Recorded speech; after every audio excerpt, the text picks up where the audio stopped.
Hey, everybody, welcome back to another edition of the Inside Nebraska podcast. My name is Zack Carpenter. I'm the publisher of Inside Nebraska. And on today's edition of the show, we have on a very, very special guest. He is Ahman Green. And obviously, any of you guys listening know very well who Ahman Green is and his credentials. He's one of the best Nebraska running backs in program history, finished with over 3,800 rushing yards, 42 rushing touchdowns, which are both number 3 on the all-time list. He's a 2-time national champion with the Huskers and in the Nebraska Sports Hall of Fame. Went on to have an incredibly successful career as one of the best running backs of his generation with the Green Bay Packers.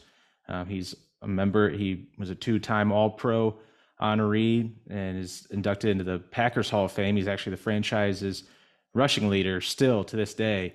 Is Green Bay Packers all-time rushing leader. So we have him on.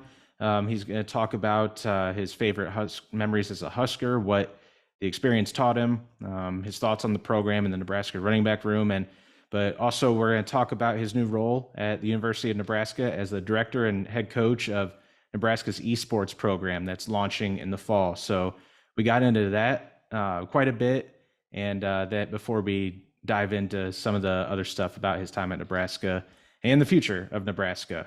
Just as a warning, I guess, we did record this a little earlier in March before spring ball started. So that's just the reasoning for maybe an answer or two from what Ahman said. But for the most part, the podcast is 98, 99% still will be relevant and still will be up to date as you listen to it. So appreciate you guys for listening, and here's Ahman.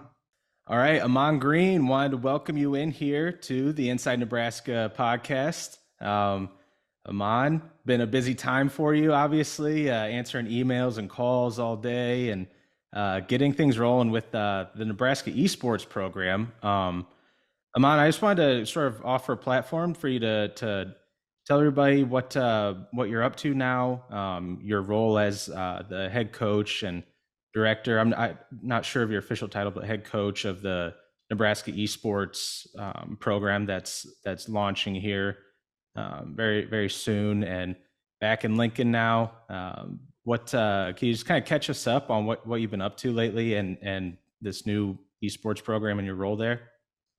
Yeah, so I'm officially right now a lecturer, and then come the fall, I'll be director esports slash coach in the fall. So right now, I'm doing all what you pretty much said. I'm writing out emails and sending messages between myself and the club players now that are currently in their spring season. They're having good seasons. Call of Duty is having a good year. I believe a good fall or a good spring. I think they're 6-2 right now, so they're like in the top 5 of their division, and most likely is going to go to the playoffs in Call of Duty. League of Legends is doing very well. Valorant is doing very well. I believe Rocket League is probably one of the better teams as well. They're all doing good. So I, on Monday, had a meeting with all the club president, treasurer, and some of the managers and game advisors of all the games. And just to, get a feel of, pulse of how things are going on, how they run practices right now.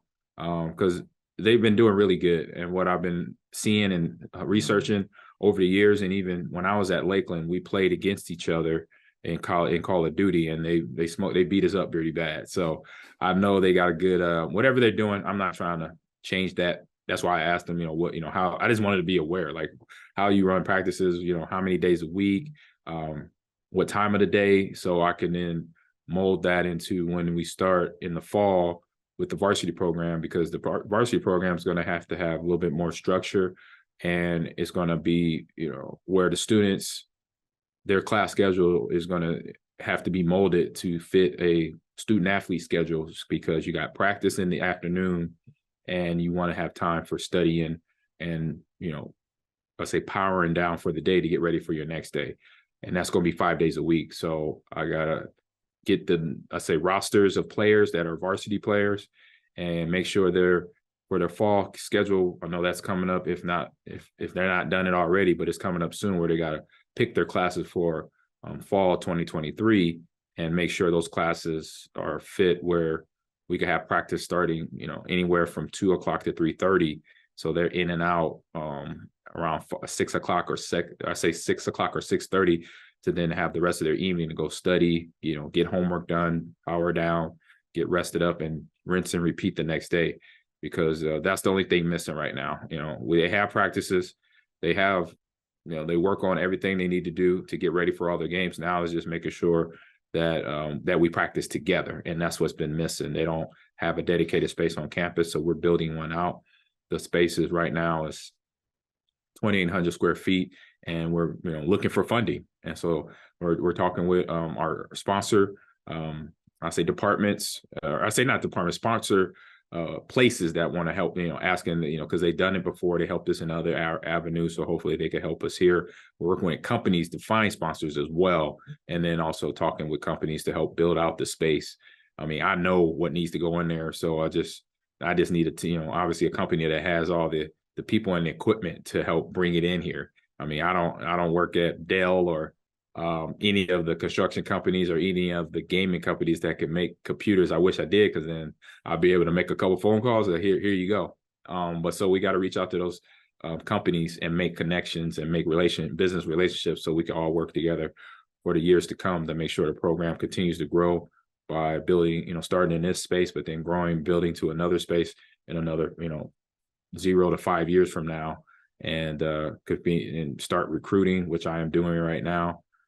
Talking to kids, setting up visits to go to local high schools between here and Omaha. One kid in Missouri reached out to me for, asking for scholarship, and we have 10 scholarships that will be, $12,000 for 4 years. That's $3,000 per year, 15 broken up, and $1,500 per semester. We have what else going on? And we have summer camps already going this summer in June. We're going to piggyback onto the big red camps in the digital media area, which we'll be able to, discuss esports and talk about the coaching and player development and team development and player development, where helping a player learn how to become a better player, and communication in their game mechanics and in their strategy of playing a game. Yeah, I think esports is such a mystery to a lot of people, myself included. I mean, I sort of know the basics behind it, but why is this program important? Why did it become such a big draw to you, and what sort of benefits could the program bring? I know you talked about scholarships, so that's obviously, I'm sure, a big thing. What benefits could this bring? A lot of benefits. I say it's just bringing in the learning the knowledge of what other jobs are in the industry in esports, because a lot of players, a lot of parents, a lot of people that really don't understand it, they just see the competitive gaming side of it, the pro side of it, and then the popular content creator side of it, when actually you have coaching, you have you have strength coaches now, you have nutritionists, you have video engineers, you got audio engineers, you got video graphic designers who build out video games, along with coders who do to make the bloodline of the game, to create the game, marketing managers, social media community coordinators, Discord coordinators, community outreach. So I mentioned probably like 10 jobs right there on top of the two that are mainly known. So I say, giving people new information, and so they can learn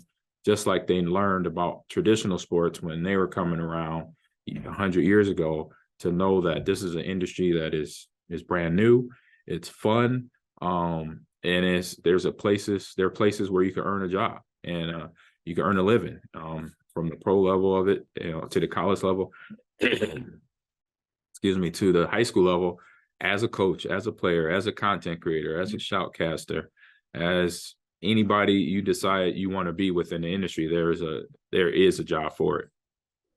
Yeah, there's so many opportunities that you're talking about for careers and scholarships, and obviously it opened a lot of opportunities for you for life during football, but life after football, for the career that you embarked on after your time in the NFL was done.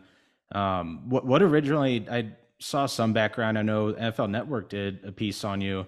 of a little mini video documentary, sort of about your background in esports. And I know it goes back to I'm sure I think when you were a kid playing video Yeah. games, and I don't know if you give us some background about, like I said, just a little bit of your history, why this. Um, why esports became such a big draw to you and just video games in general. I mean, I'm sure being a football player, football star in the 90s and playing college football, the original Bill Walsh college football game that we were talking about, I'm sure that that was a big help. Oh yeah, I mean, well, it started because basically my dad was an IT guy. He worked on computers.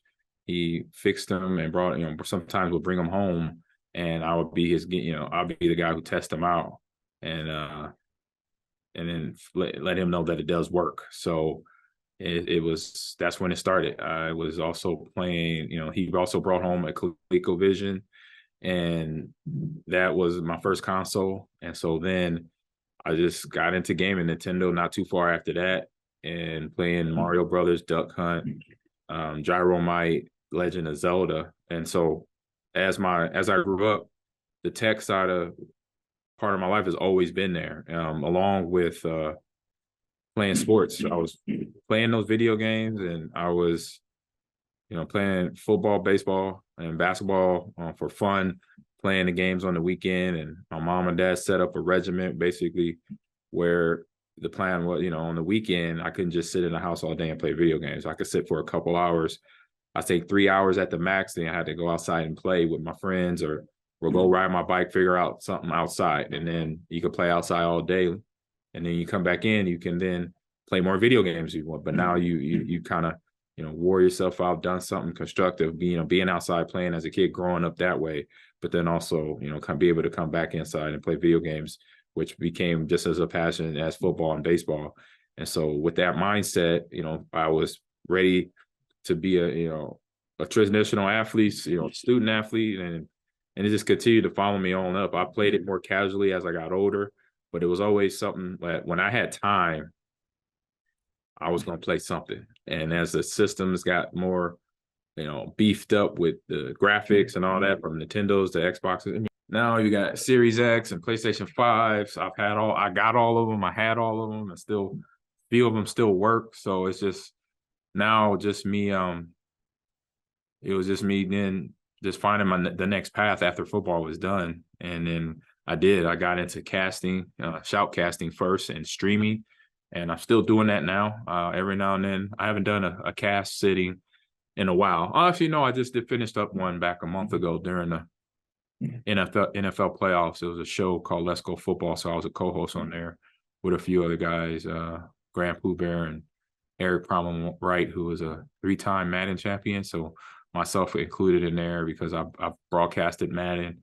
I shoutcasted for that. And, just getting, in the industry where I'm getting known by more than just being a former football player. I'm known now as a esports coach and I say a consultant or an influencer of the industry of certain games. And it's just, that's how I say it was just my goal at one point in time. Once I knew and figured out, like, I want to coach, I want to help, young kids, not just in esports, but in anything I can coach. So I coached football and baseball and track for around 10 years in Wisconsin. And, coaching those sports is no different than coaching a team of players of Valorant or League of Legends or Madden players or 2K players. It's no different because there's a strategy to the games, the way to win.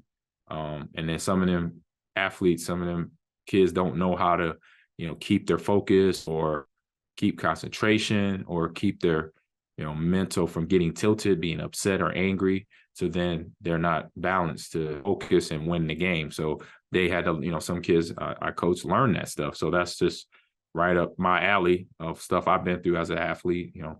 Coaches taught me things, teachers taught me things about myself, about the game, where I got good at it. And so just passing on what I was able to be taught by friends, family, my parents, and then coaches and teachers along the way as well. Yeah, and speaking of some of those lessons, obviously, you talk about being a former athlete. You were obviously star running back in Nebraska, one of the all-time greats at this program, and went on to have a successful NFL career with the Packers, and now you're back in Lincoln, making the transition back to sort of your roots here. What's it like being back in Lincoln? And I mean, I'm sure it floods back some memories from those days. So just being back here, does it feel like home again? Yeah, it feels great. And I mean, everybody very welcoming, everybody very supportive, just like it was at Lakeland. I mean, the whole esports program got off the ground because all the faculty and the administrators gave myself and the program a ton of support, and I'm feeling the same here. It's going to take, some things, take time, and I know we like first introduced me, and now we're just waiting around for those companies, like I mentioned, to help us out with sponsoring and finding funding. And so that's the next big thing that we're working on right now. It's going to take time. Just got to be patient. That's what I've told Sherry and everybody that's the faculty here, because regardless of when it gets here, it's going to be here, and it's going to be here for a long time. When I say when it gets here, I mean the esports facility. When we build that place out, it's going to get utilized, and we're going to need another one very soon after that, because everybody on campus is going to be in the union on the bottom floor. And so every kid, every faculty member, every person coming in on campus for visits or for other games, they will see it and be able to go play games. And so that right there will bring the attention to a whole nother level, just like me being here on campus right now. Yeah, I mean, um, with the new facility, I'm sorry, you said it was going to be where? Where are the plans to put the new esports facility? In the student union, it's going to be in the student union on the bottom floor, right next to the Nebraska bookstore, and it's about 2,800, a little bit over 2,800 square feet. We're going to update it, and the biggest thing right now, we just got to make sure we have a little bit more space for fire access. So because we're looking to have the space that usually could hold 49 people, we want, double that. We want 100 people in there. So we got to add an exit to the facility. And so that would be the dedicated space for the varsity team to practice competitive play and gaming. And then there'll be gaming PCs and console play areas. We'll also support more casual gaming at Nebraska, because then that's when we have students that could come in and also be a part and pay a fee to come in. We could use it as that for birthday parties, things of that nature. And so construction for that area is going to start right here. I say in a few weeks after spring break here from now, and hopefully be done by August of this year, if not September. So, right now we're just, trying to reach out to talent, and talent is reaching out to us, like I mentioned. And then also we'll be establishing an undergraduate certificate in esports that will be open to all students across campus, and will provide comprehensive education for in key areas for esports. So I'm excited about all that right now. What's going on?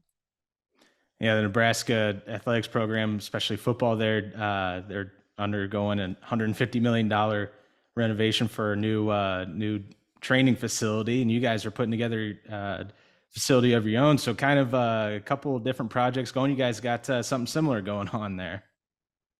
Yeah. I mean, we have a lot of areas already on campus that's like dedicated to basically production, and that's what esports is a production. You look at the tournaments on Twitch, on YouTube, on other websites out there, they are all production settings. And so to be here at the journalism college, to working with kids that understand how to work the camera, know how to work the microphones, and the media arts building that actually knows the detailed information of working with certain cameras and certain microphones that have the best quality of picture, best quality of audio.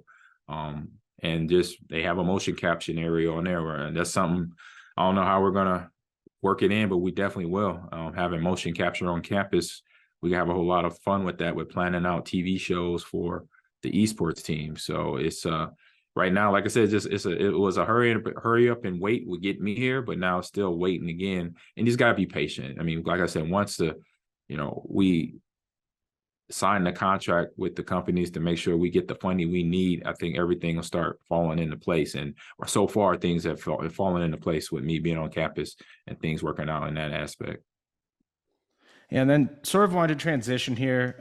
Again, thank you, Ahman, for taking the time to talk with us during such a loaded schedule, loaded time as you've hit the ground running in Lincoln. But you're in your office at the university right now, and wanted to transition to sort of take a look back at your playing days. Obviously, like I said, everyone knows, every Husker fan knows one of the best running backs in program history is now back in Lincoln, and I don't know if it brings back memories from your playing days. Obviously, I mean, you were a member of the three national championship teams in the '90s, and then star and major contributor for the '97 team. So I don't know if you had a memory or two that sticks out from your time at Memorial Stadium and the program. Anything that has kind of come back now that you're back in town? So actually I was a member of two of the national title teams, so 95 and 97. But the memories, all of it, man. I mean, I'm passionate about competition. I'm passionate about the sports I played growing up. All of it, it was great because I I reveled in it because it was just the ultimate team games, the sports I played, from football to baseball to basketball, running track. My coaches that were influential in my life, especially here at Nebraska, Coach Tom Osborne, Frank Solich, Charlie McBride, even though he wasn't my direct coach, but he was a coach. He was our defensive coordinator. Having those guys, Milt Tenniper, Craig Ball, on our staff, they were all very, good, solid leaders. And having Coach Tom Osborne being the leader there, he been doing it for years, so he knew how to get us ready to play physically, emotionally, and mentally. And learning how to play under him and learning how to just play football in a way that you were completely prepared physically and mentally, from practicing and working out in the weight room, nutrition wise, having Dr. Jack Stark also as a sports psychologist, somebody we could talk to deal with nervousness and anxiety before games or after games or whenever, and or anything going on in life. He was ahead of the game and knowing what a young adult college athlete would need for support to be the best athlete, the best football player we can be. And we had that experience here at Nebraska. I mean, when I came in, I took full advantage of every resource that we had on campus, from the coaches to my teammates, to the weight room, to the training table, and to the teachers and faculty that taught me in my classrooms. It was a grade A product, and that's what I plan to bring here for the esports program for the college, for the esports students that will be already on campus now and will be coming here in the fall, with the scholarships that we have, the 10 scholarships that we can offer out for now. Because, to create a program from scratch is awesome. I did it once. I'm happy, and I'm in just loving it to be able to do it again at the college I play football at, and I could create a program and we could be successful. I mean, they're already pretty good at winning games, and now it's just me trying to come in and give them a little boost. Looking back at your time at Nebraska is just taking advantage of the weight room facilities and just all the resources here. And that's one thing I wanted to ask was, I'm not sure if you have too much familiarity with any of the current Nebraska running backs, AJ Allen, Anthony Grant, Gabe Irvin, or any of those guys. And not sure if you're familiar with their games. But even if you're not, what just after hearing your response there about looking back at your career, what would be like the biggest piece of advice you would give them as a Nebraska running back and just college athlete in general? Take advantage, like I said, take advantage of the resources here at the college level. The only sucky part, they've been through a lot of changes. I say the seniors have been through now, well, I would say two coaches in the past couple of years, or past 5 years, and also COVID, for all the college athletes. So that's put a different, mindset on a lot of them, because some of them obviously have an extra year, some, lost a year or what have you. And so, with the thing, like I mentioned, with Scott and his staff coming in and now leaving, being here for 5 years, but then left, they That I know of them. I've seen games. So stuff I would tell them is to continue to perfect what they already know and continue to grow. Learn how to catch. I mean, they already do it, and nothing that they don't know how to do. Continue to master catching the ball out the backfield. In terms of how they run their routes, reading zone coverage to man, understanding how to pick that off before they break the line of scrimmage of where that linebackers how they're covering them, if it's man, if it's zone, see if they can read that a lot quicker, because that'll make them just a more important asset to the quarterback, to Casey Thompson back there. Because I think what's his name graduated, the one leading receiver, I believe he graduated, right? Yeah, Trey Palmer is off to the NFL now. Yep. Yeah, he's gone. So, having Trey Palmer from last year, but whoever the next wide receiver is going to step up, having a running game just as important as the pass game.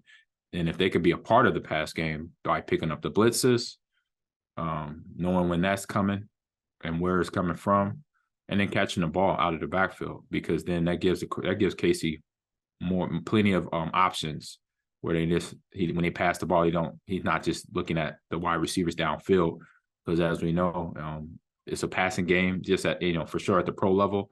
And when you can't find an open wide receiver, it's always good to check down the running back. And that was something I got to learn very well at the NFL level, is getting open for my quarterback, catching the ball and getting the ball upfield. Because once we catch the ball, we know that's our home. We're running back. So we get the ball in our hand and we just convert back to like it was just a handoff, just a long handoff. And now we could do what we do with the ball. So I would push them in that and continue how to get better. That was something I asked myself, how can I get better today? If it's anything minute to huge, let's see what I could do on the practice field better, listen better in the meeting room, take notes, take maybe something I didn't learn. I didn't know yesterday, I learned today. So always try to do that for yourself. Keep pushing to get better, stronger, faster, mentally faster. And just know how that, you're going to have mistakes. You're not going to be perfect, but just always strive for that.